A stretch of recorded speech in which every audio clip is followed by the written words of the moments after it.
I ended up at Tim Hortons. I just needed some place to ride this out until Paul came home.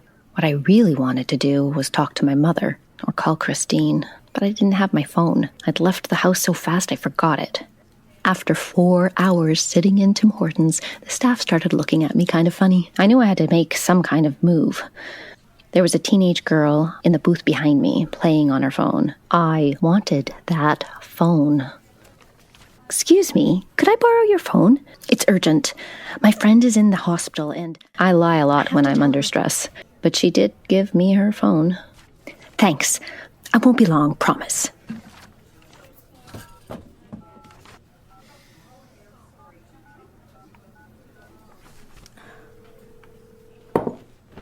Hey, Diane, what's Paul, up? sorry to disturb you. I can hear you're still out. Yeah, still at the restaurant. Man, these Tokyo guys can really drink. What about you, birthday girl? Where you at? At La Scala with Christine. Oh, that's fantastic. You deserve it. We're sharing a bottle of wine. Oh, sounds like a party. Paul, did you plant the voice of an Italian man in the house? Even before it was out of my mouth, I regretted it. Huh? Paul, please. Can't you get away? Make up some excuse. Not if I want to stay employed.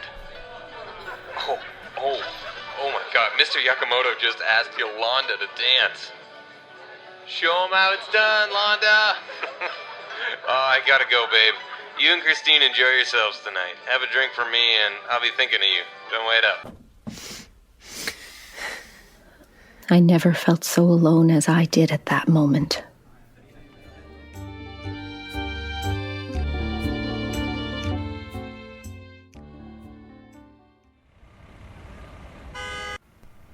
What choice did I have now? I walked the 4 blocks home, feeling completely deranged, like some kind of madwoman. And believe me, there is no lonelier feeling than that. I was tempted to grab a stranger off the street and invite them over. I told myself to get a grip. From the outside, the house looked innocent enough. I was glad I left all the lights on. I went around to the back so I could enter through the kitchen. Avoid the living room. Hello? Anybody here? I stepped inside, listening for accordion music. Nothing. Standing in the kitchen, I could see part of the living room. The curtains were open. The streetlights shone in. Or was that moonlight? Everything was exactly the same as I'd left it. There was my phone on the sofa. The cat was nowhere to be seen. And there was the poster, still on the wall. Diane, my love, don't be afraid. I felt a chill run up my spine. I decided to just be still. At least I knew that whatever it was didn't want to hurt me. I won't hurt you. Great, he's reading my mind now. I would never hurt you, my darling. I love you. I've loved you since the first moment I saw you. How do you see me? Somehow, I found the nerve to ask. Love, Diane. The power of love. I know you've been longing for something more. That does it, little man. I took the poster down from the wall. Holding the poster at arm's length with one hand, I marched into the kitchen, opened the back door, went outside, and threw the poster in the bin. I will not be the kind of person who hears little men talking to me from Italy. Not in my own house. Not in my own house. Oh, God. What's happening to me?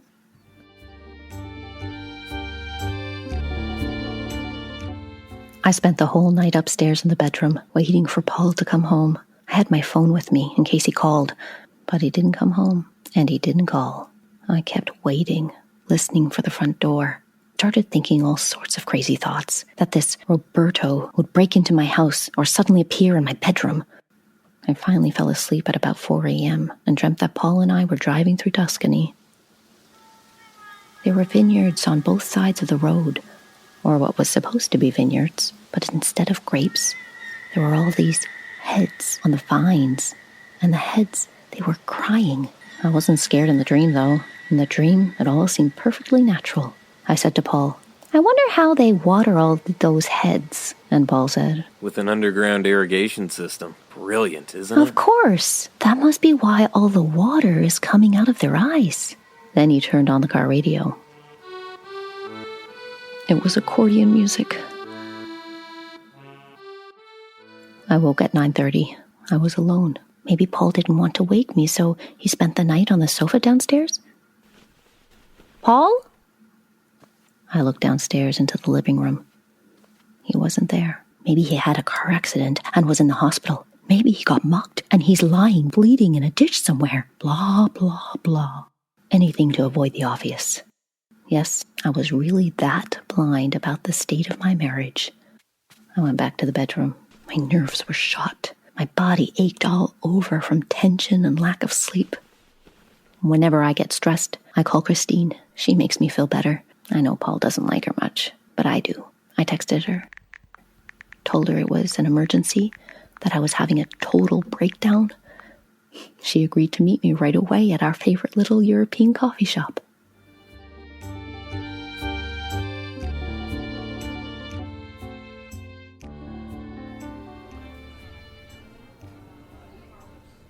So you don't think I'm nuts? No, Diane, you're lucky. Lucky? What you're hearing, it's your very own angel reaching out. An angel? Well, listen to what he's saying. I love you, I see you. He's the voice of your higher self, telling you gotta love yourself more. I love myself. No, you don't. You're way too hard on yourself. So now your angel has come down from the angelic realms and spoken to you.